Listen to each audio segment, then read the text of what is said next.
Husband refuses to respect my boundaries about food, leading to an explosive argument and a fear for my safety. We've been married 2 years, dating 5. We are both 34. I'm a woman, he's a man, if it matters. I'm not a picky eater. In fact, I'm quite adventurous, and every time I've traveled I've always made it a point to try dishes with unusual/uncommon ingredients to say I've tried them.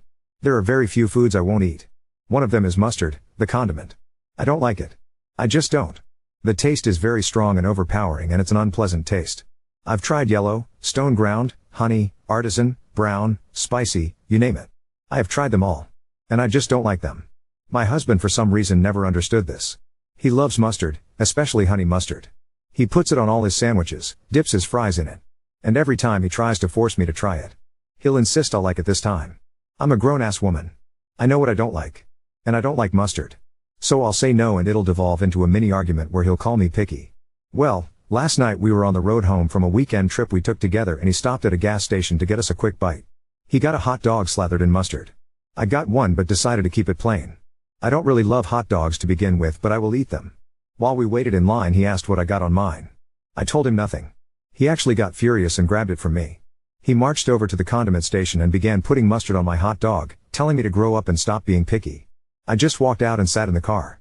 I didn't even want the damn hot dog anymore. My appetite was gone. He came back and began screaming at me for embarrassing him even further. The word divorce was said for the first time ever. I secretly recorded his screaming because I was genuinely afraid I would die. He was driving erratically, swerving and speeding. I'm in a hotel tonight. He ignored me all day at work, and then the call started around when he realized I wasn't coming home. Non-stop voicemails and texts. He sent me a screenshot of a Google search for local divorce lawyers. I haven't eaten all day and I've been sobbing in this damn hotel room. I don't want to get divorced, and I wish I had just ate the fucking mustard. Someone, anyone, please give me an explanation. Am I in danger? Why would he react this way to a preference of mine? I'm completely broken right now. Commenter, there's got to be more going on here than mustard. Things just don't escalate from mini arguments to full of screaming rages and divorce lawyers. But it's pretty simple. You said no. He does not respect your no. He does not respect your right to say no. He does not respect your right to make your own choices about food. Does this lack of respect carry on into things other than your no to mustard? Oop, yes.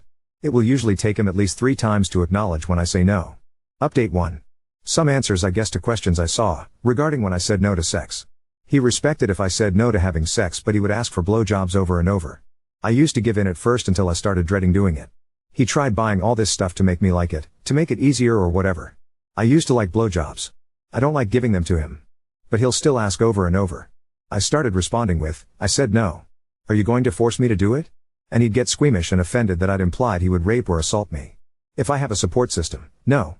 I've always been a very small circle kind of person, and I lost touch with casual college friends. My friends are his. It makes me feel like a loser, but I don't really have friends of my own.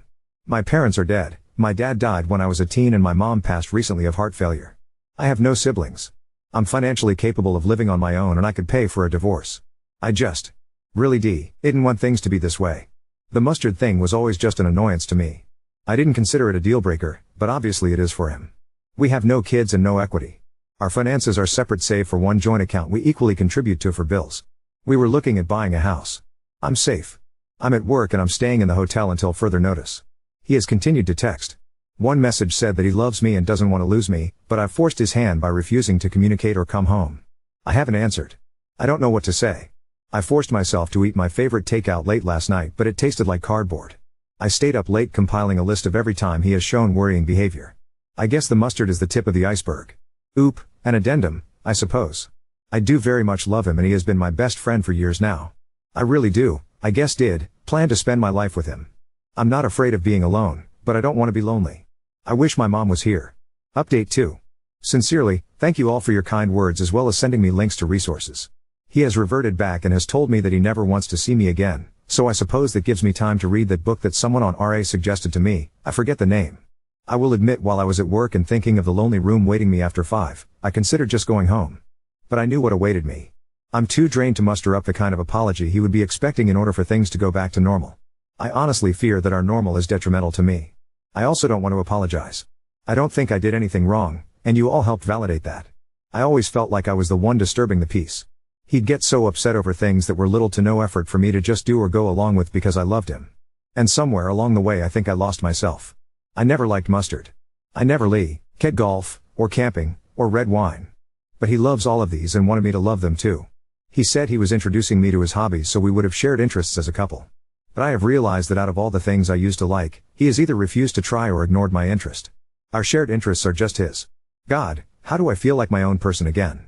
My world broke not 2 days ago and now I'm drunk at a hotel bar switching between Reddit and researching divorce lawyers. I still don't want a divorce. It's so permanent. I never pictured myself a divorcee. I used to think that every choice I made deliberately. It used to be a point of pride for me. But he's making this choice for me. And it hurts. Update 3. First of all, I took this week off at the encouragement of my employer. I plan to spend it finding a therapist that specializes in domestic abuse and sexual assault, which I've come to realize I am a victim of. I feel completely numb. I'm also looking into a divorce lawyer. Secondly, he found the hotel where I was staying.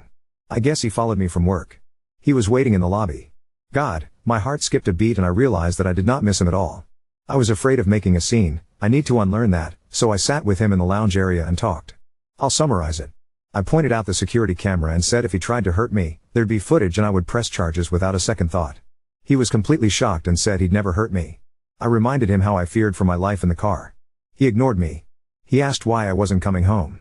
I was completely blank-faced when I told him, because you're divorcing me. He said he didn't mean it and was just upset. I said, when normal people are upset, they express it in a healthy way. You threaten the end of our marriage. I'm taking you seriously. He got pissed and asked if I was saying he wasn't normal. Honestly, I just wanted the conversatio and to be done, so I told him if that's really all he heard then there was no point in talking anymore. I told him I was looking for a lawyer and he should probably do the same if he hasn't found one. He lashed out and said, all this over one mistake? And I just stared at him. As I made to stand up, he grabbed my wrist hard and I pointed at the camera again. This just made him angrier. He never could handle slights to his ego. One mistake. It wasn't one mistake. It was a pattern of abuse over years. It was threatening me, intimidating me. I told him if he tried to contact me again beyond sending me his lawyer's details I'd be calling the police. He let me go. I want to say I was badass and celebrated in my room. I collapsed onto my bed and began sobbing. I was just so sick and angry and sad. He truly doesn't care about me. I've been crying on and off while calling local therapists. God, why is it so hard to find one?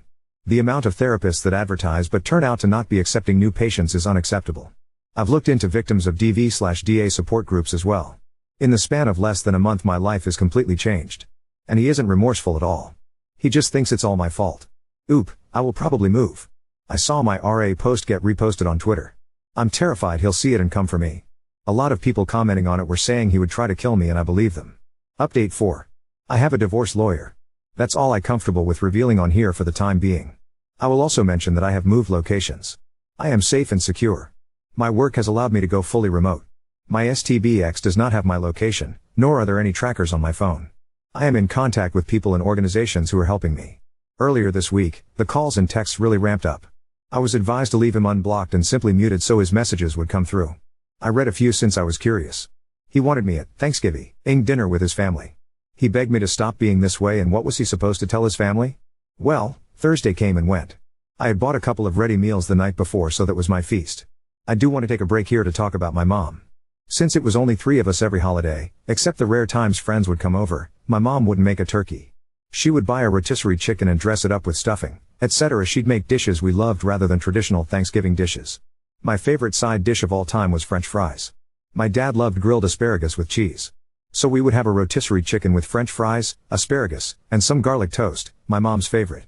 The first time I had real traditional Thanksgiving food at a friend's house, I apparently told my mom loudly I didn't like it and asked where the fries were, ha.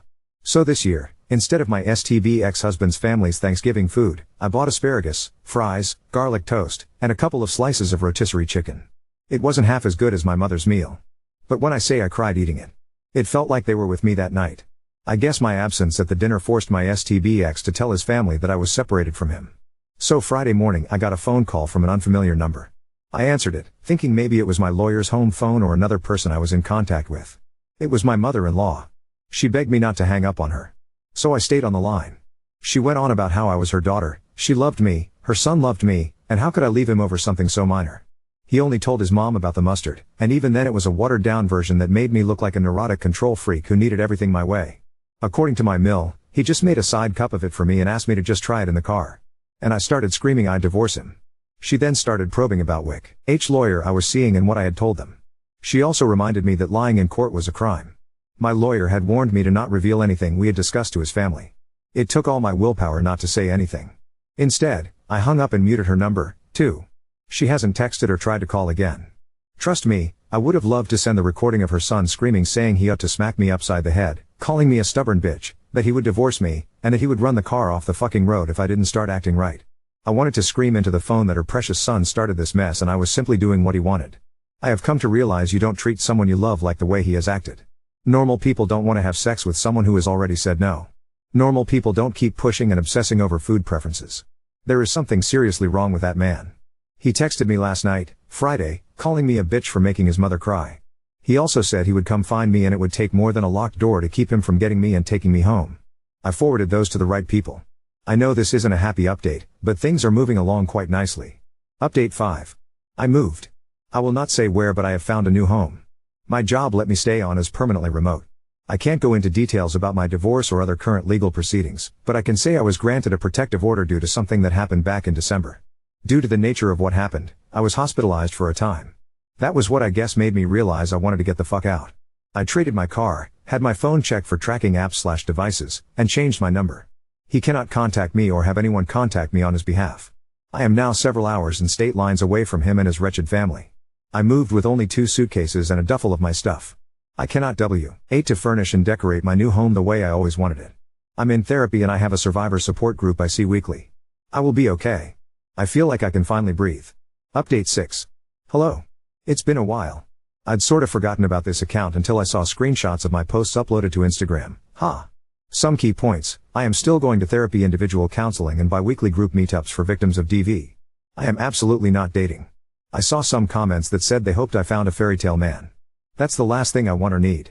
I strive for independence and self-love before I consider finding a new partner. It'll probably be years before I'm ready, and that's okay. I have discovered a love of cooking and trying new cuisines. I didn't realize how boring my ex's taste was until I escaped him. Slathering mustard on a $2 hot dog does not mean you have superior taste buds. Sorry, I had to get a jab in somehow. Nothing new or dramatic has happened, and that is the way I like it. What matters is, I'm alive, and I'm happy. I didn't realize how little I'd made myself until I was given the space to be. That's all I'm willing to give for my update for now. Peace and love. There's nothing wrong with being a picky eater, but I'm actually not. I'm finding I love a huge variety of flavors and ingredients. My STBX was actually a very, very picky eater, I'm coming to realize. Maybe some projection on his part. Update 7. It seems that I just can't escape my story, I was getting ready for the day when my TikTok feed showed a podcast reading and reacting to my story. I'm here to reassure all of you that I'm okay, alive, safe, free. And with that stress and anxiety, mostly, cleared up, I feel like I can finally put to words my emotions. I was very small and skittish during the abuse and for some time after leaving. I'm not sure how else to put it, but I felt like I had to be small. I was constantly regulating and accommodating. It was horrible, in retrospect, but no one prepared me for the emotional turmoil that ensues once you're safe and away. I felt rage like nothing else. I would spend hours screaming and crying into my pillow, hating him, wondering how dare he treat me like that? As therapy and my support group has worked to rebuild my self-esteem, I've become more and more outraged on my own behalf. I read, why does he do that? And while it helps provide context to why he abused me, it still doesn't make me feel less angry, I guess. I'm angry for myself as a human being. He treated others with respect but thought I deserved all that he did to me. And that makes me angry. Of course, there was relief, sadness, all of that. I think I slept for days straight after I left. I was in a daze. My therapist reassured me that all of this is normal. I don't want this update to be negative, not in the slightest. So some good news as well. My therapist recommended yoga and Pilates, and it has been great for me. The release of a deep stretch, being in shape, feeling strong at all has helped me massively. I feel healthy, and yes, I cry when I do hip opening stretches, Also, I made friends. Real friends. I joined a local women's club, part of my neighborhood, and we do various activities bi-monthly. This next week, we'll be doing a little embroidery project. Everyone brings snacks and we just enjoy each other's company. He did not do jail time. He went to mandated counseling and that was considered legally acceptable, equivalent to jail in our state. TW, sexual assault, he raped me. That's the catalyst that resulted in me moving and our divorce moving along properly. He was trying to impregnate me. He told me that.